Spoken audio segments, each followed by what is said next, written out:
This is day 231, the quiet strength of staying calm. I visited West Point several years ago and heard a retired general talk about the alleged conspiracy against Washington at Valley Forge. The Conway cabal sounds like a neat secret coup, but the real story is messier. Private letters, jealousy, congressional politics, military frustration, wounded pride, and Washington quietly outmaneuvering people who thought he was vulnerable. What struck me was not the drama of the conspiracy itself, but how Washington handled it. In late 1777, Washington's reputation was under a real strain. The British had captured Philadelphia after his defeats at Brandywine and Germantown.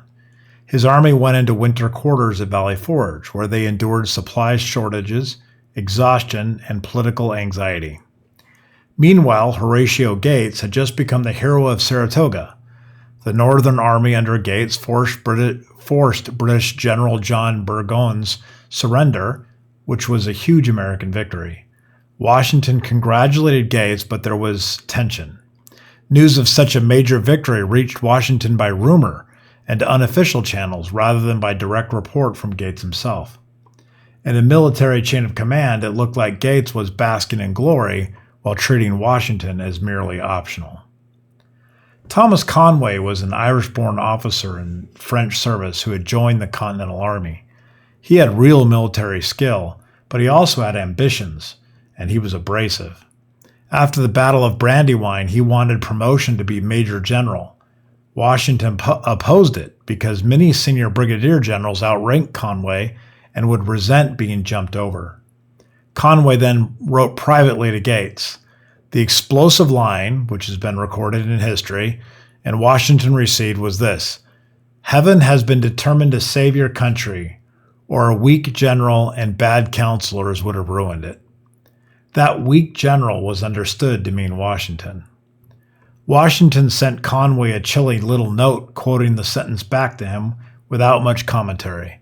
It was devastatingly precise because it was so restrained. It basically said, "I know what you said." The leak came through James Wilkinson, Gates's young aide. After Saratoga, Wilkinson was sent to Congress with dispatches. On the way, he stopped at the headquarters of Lord Stirling, who was a Washington loyalist, and apparently talked too freely after drinking.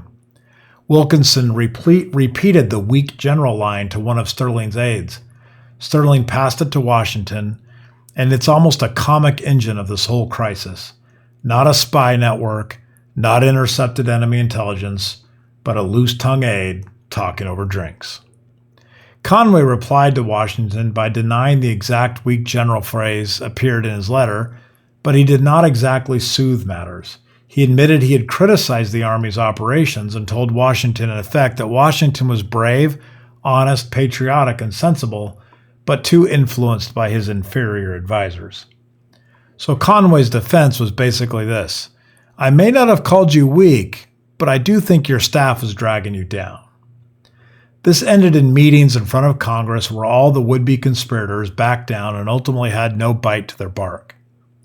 The Conway cabal is a dramatic name for what may have been closer to a political faction, rumor storm, and leadership crisis.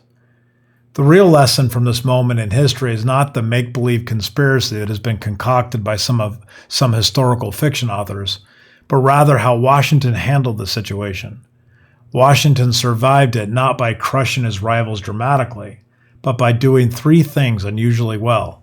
He stayed calm in public while others overplayed their hands.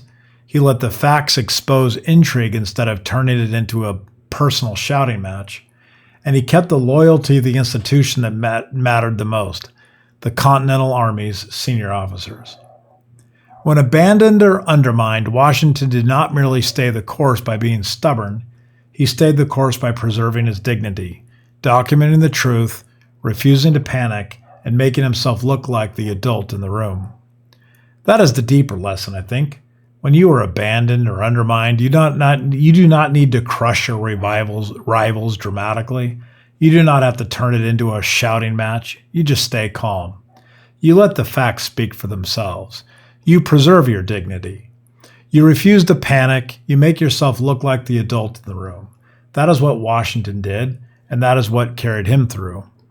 So the next time you feel undermined or even questioned, take a pause. Do not overreact. Do not turn it into a fight. Let the facts do the work. Stay calm. Protect your dignity. That small shift in posture will change everything. It certainly did for Washington.